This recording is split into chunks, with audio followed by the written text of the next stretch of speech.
Hello hi नमस्कार, मैं विक्की कुमार स्वागत करता हूं आप लोगों का आपके अपने यूट्यूब चैनल शोभा टेक्निकल में। हम क्लासिफिकेशन ऑफ रेजिस्टेंस देख चुके थे जिसमें हमने 3 तरीके के कनेक्शन करने सीखे थे। एक तो था सीरीज, दूसरा था पैरेलल और तीसरा था मिक्स। तो आज हम बात करेंगे जो सीरीज कनेक्शन होता है उसके बारे में विस्तार से चर्चा करेंगे। इसके फॉर्मूले वगैरह सब इसमें हम देखेंगे और जो भी इसकी जो शॉर्टकट ट्रिक होगी वो भी मैं आपको बताऊँगा।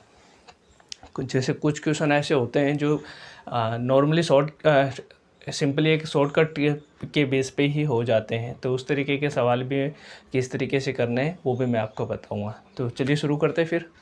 तो बात करते हैं सीरीज कनेक्शन ऑफ रेजिस्टेंस। कहीं कहीं पे इसी बात को दूसरी तरीके से लिखा हो जाता है सीरीज ग्रुपिंग ऑफ रेजिस्टेंस। तो आप कन्फ्यूज ना हो, बात एक ही है। सीधा सीधा मतलब ये कह रहा है आपको श्रेणी क्रम में संयोजित करना है। तो श्रेणी क्रम संयोजन हम देख रहे हैं।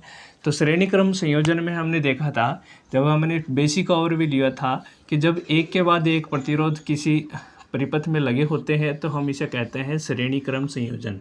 जब एक के बाद एक रेजिस्टेंस एक दूसरे के साथ में लगे होते हैं तो हम उसे कहते हैं श्रेणी क्रम संयोजन। इस प्रकार का अगर कोई संयोजन है तो उस संयोजन को हम क्या बोलते हैं? श्रेणी क्रम संयोजन। अब आप जब भी कोई विद्युत परिपथ में जो प्रतिरोध है वो श्रेणी क्रम में एक से ज़्यादा प्रतिरोध श्रेणी क्रम में लगे होते हैं, तब आप उनका जो कुल प्रतिरोध है वो कैसे निकालोगे?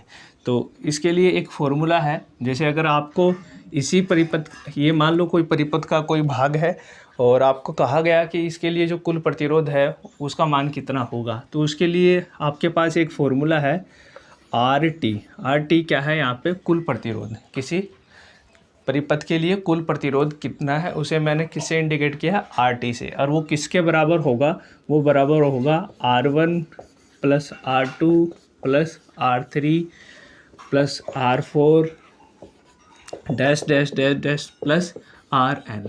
यानी कि जितने भी प्रतिरोध आप सीरीज में लगे हुए हैं, आपकी जो सर्किट है उसमें सीरीज में लगे हुए हैं, श्रेणी क्रम में लगे हुए हैं, चाहे कितने भी मान लो, अनंत n तक दिखा दिया। अब n की वैल्यू आप जो भी लोगे वो आपकी हो जाएगी।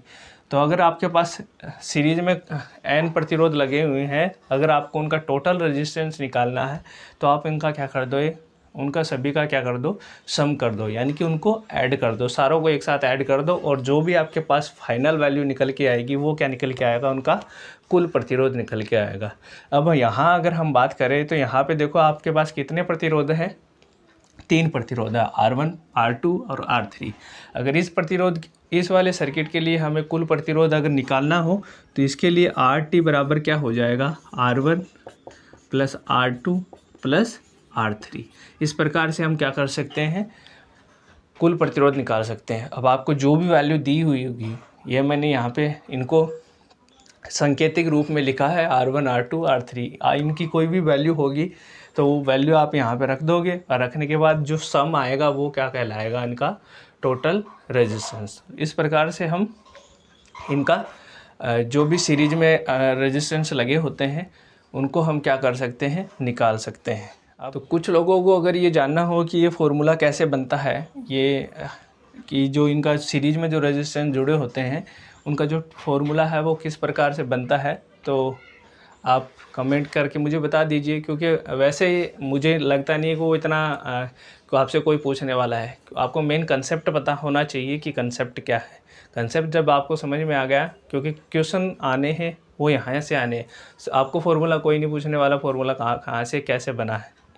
और फिर भी आपको कहीं यह है कि आपको वहाँ सीखना है, और आपको जैसे किसी एग्ज़ाम में आप किसी पॉलिटेक्निक वगैरह डिप्लोमा के एग्ज़ाम दे रहे होंगे तो वहाँ पे आपको थोड़ी ज़रूरत पड़ती है, तो आप कमेंट कर सकते हैं। कमेंट में मुझे बता दीजिए आपके, अगर जितने ज़्यादा कमेंट होंगे फिर मैं उसी के हिसाब से एक वीडियो लेके आ जाऊँगा उसके फॉर्मूले के डेरिवेशन के बारे में।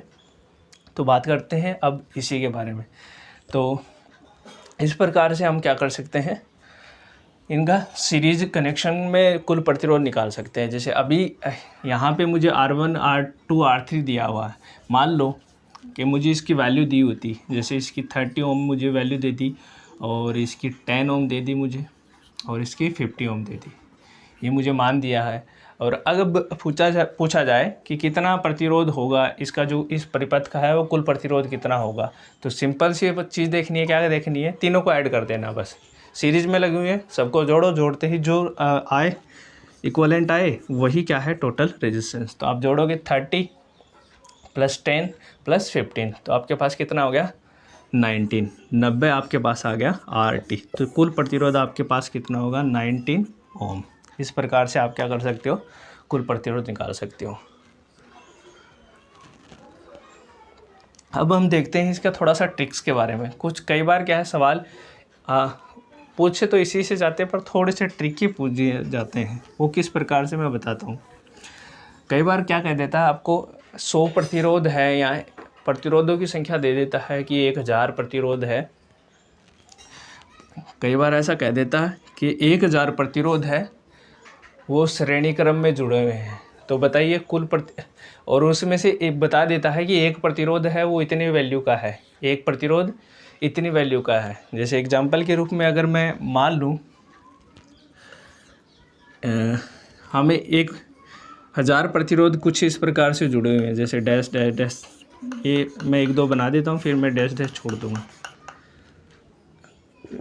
ये करके, और ये मैंने 1000वां प्रतिरोध बना दिया है, यानी कि ये R1000 वाला, और ये R1 R2 R3, इस तरीके से क्या हुआ है 1000 प्रतिरोध क्या जुड़े हुए हैं एक दूसरे के श्रेणी क्रम में जुड़े हैं। और हमें क्वेश्चन में दे दिया जाता है कि प्रत्येक प्रतिरोध है, प्रत्येक प्रतिरोध में यानी कि जो सभी प्रतिरोध है उनकी वैल्यू बता दी जाती है, यानी कि प्रत्येक प्रतिरोध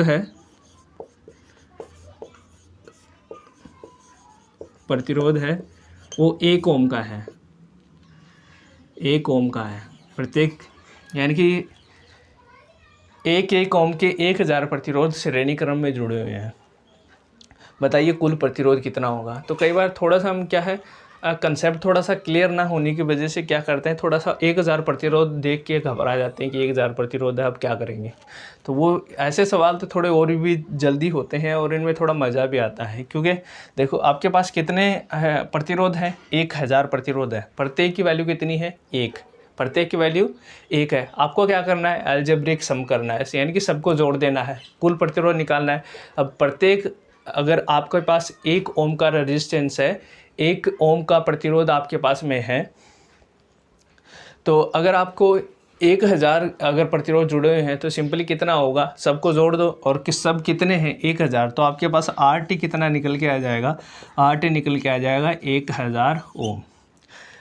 अब इसके लिए सीधा डायरेक्टली फॉर्मूला कैसे निकालोगे, इसके लिए डायरेक्टली फॉर्मूला है, वो हम इस प्रकार से लिखेंगे RT = यानी कि कुल प्रतिरोध होगा N × R, N × R।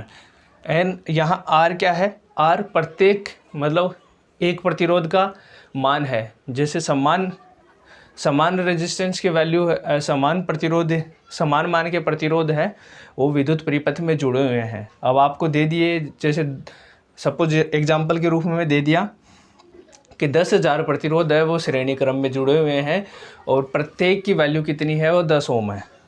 आपको कितने दिए हुए हैं, नंबर ऑफ रेजिस्टेंस कितने दिए हुए हैं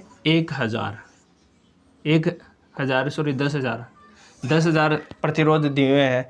कहा गया कि 10,000 प्रतिरोध है और वो सभी क्या है श्रेणी क्रम में जुड़े हुए हैं, और उनमें से प्रत्येक की वैल्यू कितनी है 10 ओम है। एक प्रतिरोध की वैल्यू कितनी है 10 ओम। अब आपको इनको कैसे निकालोगे, तो सिंपली या तो आप क्या करो 10 ऐसे करते हुए 10,000 को जोड़ लो, या फिर आपके पास सिंपल फार्मूला है, क्योंकि प्रत्येक कितने का है 10 ओम का, और टोटल है कितने, वो कितने हैं 10,000। तो ये वाले फार्मूले में देखोगे तो हम फार्मूला यहीं से बनाया है हमने, N × R। N क्या है, नंबर ऑफ रेजिस्टेंस, कितने प्रतिरोध जुड़े हुए हैं, और R क्या है, एक प्रतिरोध का मान।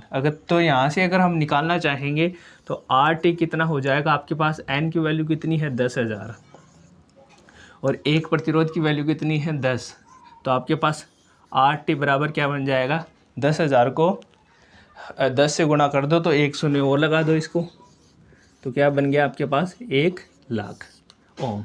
तो इस प्रकार से ये क्या है, सिंपली आ जाता है। कई बार DMRC जैसे एग्ज़ाम में इस तरीके के थोड़े से ट्रिकी, वैसे इतने ज़्यादा भी नहीं, लेकिन फिर भी इस पैरेलल से थोड़े ज़्यादा क्वेश्चन उठाए जाते हैं, पैरेलल जो कनेक्शन होता है उससे, क्योंकि थोड़ा सा उसमें हमें काम भी करना होता है और थोड़ा सा उसमें थोड़ा डिफ़िकल्टी भी आती है सोल्व करने में। बाकी का इससे इतने ज़्यादा नहीं, लेकिन फिर भी कई बार अगर इससे क्वेश्चन आते हैं तो वो इसी तरीके के क्वेश्चन आते हैं।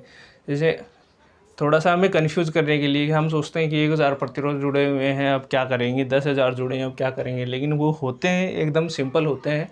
तो इस प्रकार से आप क्या कर सकते हो, जो सीरीज प्रतिरोध श्रेणीक्रम संयोजन है, श्रेणीक्रम संयोजन को हम मान निकाल सकते हैं। अब लास्ट में एक फाइनल एक पॉइंट मैं बता देता हूँ जो मुझे लगता है कि आपको जानना ज़रूरी भी है। अब कई बार आपसे सवाल कर लिए जाते हैं, वैसे इंटरव्यू जैसे इंटरव्यू होता है जहाँ पे, वहाँ पे इंटरव्यू में कुछ इस तरीके के सवाल पूछ लिए जाते हैं कि हम श्रेणीक्रम जो संयोजन है या सीरीज कनेक्शन है वो क्यों करते हैं। तो आपका जवाब जो होना चाहिए कि श्रेणीक्रम संयोजन हम उच्च प्रतिरोध का जो मान है उसको प्राप्त करने के लिए करते हैं।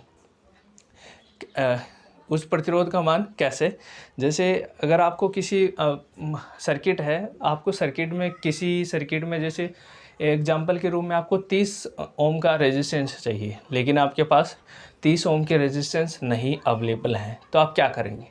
और आपको सवाल किया गया कि 30 ओम का आपको रेजिस्टेंस है, आपको लगाना है, लेकिन आपके पास 10-10 ओम के 3 रेजिस्टेंस है, तो आप किस प्रकार से करोगे। तो आप उनको क्या करो, श्रेणीक्रम में लगा दो। क्या आपको टोटल रेजिस्टेंस कितना लगाना है, 30 ओम का, और आपको 30 ओम पता है आपको कैसे बनेगा, जब सीरीज़ में 10-10 ओम की 3 प्रतिरोध अगर आप श्रेणीक्रम में जोड़ोगे तो आपको पता है कुल प्रतिरोध क्या आता है, उनका तीनों का सम होता है। तो आप जब 3 प्रतिरोध श्रेणीक्रम में लगा दोगे तो आपके पास टोटल रेजिस्टेंस बनेगा, यानी कि फाइनली हम उसे कंसिडर क्या कर सकते हैं, अगर ये 3 प्रतिरोध है, ये 3 प्रतिरोध अगर 10-10 ओम के हैं, तो फाइनली एक प्रतिरोध मैं इसको कंसिडर कर सकता हूँ। लास्ट में इन कनेक्शन करने के बाद में देखो ये जहाँ भी मुझे ज़रूरत होगी ये कनेक्शन मैं उसके बीच में जाके लगा दूँगा, ये कनेक्शन उठा के वहाँ लगा दूँगा। तो ये उस वाले जो सर्किट है, सर्किट में जो टोटल रेजिस्टेंस कितना आएगा, वो आएगा 30 ओम। तो जो श्रेणीक्रम संयोजन है उसका हम ये संयोजन उच्च प्रतिरोध का मान हम प्राप्त करने के लिए करते हैं। तो उम्मीद करता हूँ आपको आज का वीडियो समझ में आया होगा, और अगर फिर भी आपका कोई डाउट बच जाता है जो इस वीडियो में क्लैरिफाई नहीं हुआ है, तो आप मुझे नीचे कमेंट बॉक्स में कमेंट कर सकते हैं। वहाँ पे आपके जो भी क्वेरी होगी उसका जो रिप्लाई है वो दे दिया जाएगा। तो मिलते हैं नेक्स्ट वाली वीडियो में। नेक्स्ट वाली वीडियो में हम चर्चा करेंगे किसकी, समांतर क्रम संयोजन की, और इसके भी जो फॉर्मूले हैं उनके बारे में चर्चा करेंगे, और कुछ टिप्स एंड ट्रिक्स होंगी उनके बारे में देखेंगे। तो मिलते हैं अगली वीडियो में, तब तक के लिए जय हिंद, जय भारत।